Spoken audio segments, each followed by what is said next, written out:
Representative Reick, you said it, I haven't really heard DCFS discussed like that, so can you dig in maybe a little bit to how they're listening, what you're talking about? Yeah, I'd like to, because you know something, all of a sudden, we're starting to get, I think we're gaining traction in what we're trying to accomplish here. I've had some very good conversations with DCFS personnel over the past couple of months in my capacity both as a representative and as the spokesperson on the Adoption and Child Welfare Committee. I think a lot of props go out to the committee itself because of our willingness to work together, because we all understand, and I think we're joined at the hip on what we're trying to accomplish here. So I think that a lot of credit goes for that.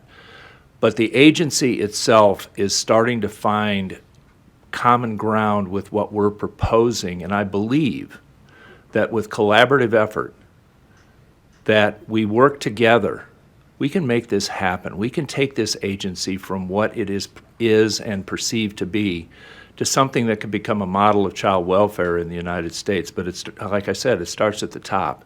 We have to peel that onion of administrative bloat. There's far too much stuff at the top that isn't floating down to the actual investigations and child welfare services that need to be provided. So to the extent that DCFS is willing to talk to me and to us, I am certainly willing to talk to them. And I'll tell you what, my attitude has changed, because when people start talking to you instead of avoiding you or talking around you, then a lot of good stuff can happen, and I'm seeing a lot of good stuff happening.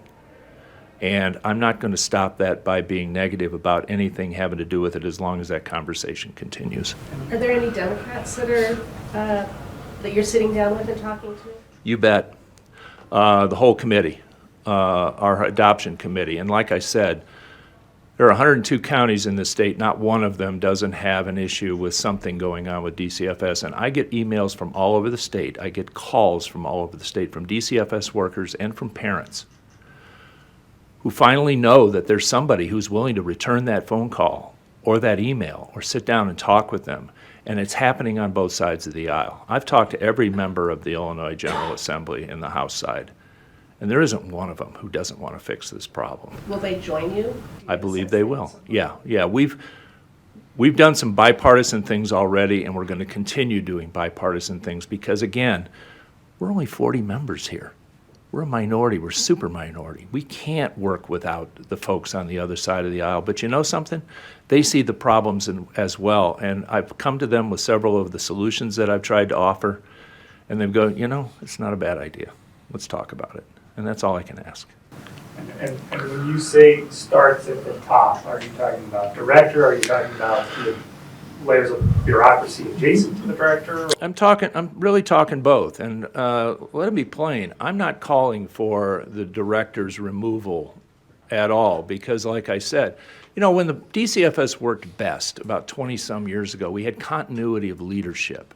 We had institutional knowledge within the agency as to what worked and what didn't. If you're constantly rotating directors and new administrations within the agency, you lose that institutional knowledge. You lose the people at the bottom who are the investigators and the child welfare specialists upon whom this agency depends. And what happens is that if there's no leadership, if there's no consistent leadership, then you're going to continue to lose that, and you're going to lose kids. What I'm trying to do is remove the impediments that stand in front of an agency at the top by moving background checks out, licensing, families first, moving that to those services to other agencies, so that we don't even have to bring those services. You don't have to be in contact with the Child Welfare Service before you avail yourself of those services, because that's the way that program was meant to be done. And I think that DCFS is starting to see that. We had a wonderful subject matter hearing in Chicago a couple weeks ago, where the Casey Foundation laid it out completely straightforward. And I want to take it down that path. And I think that the Democrats on our committee especially are willing to do that as well.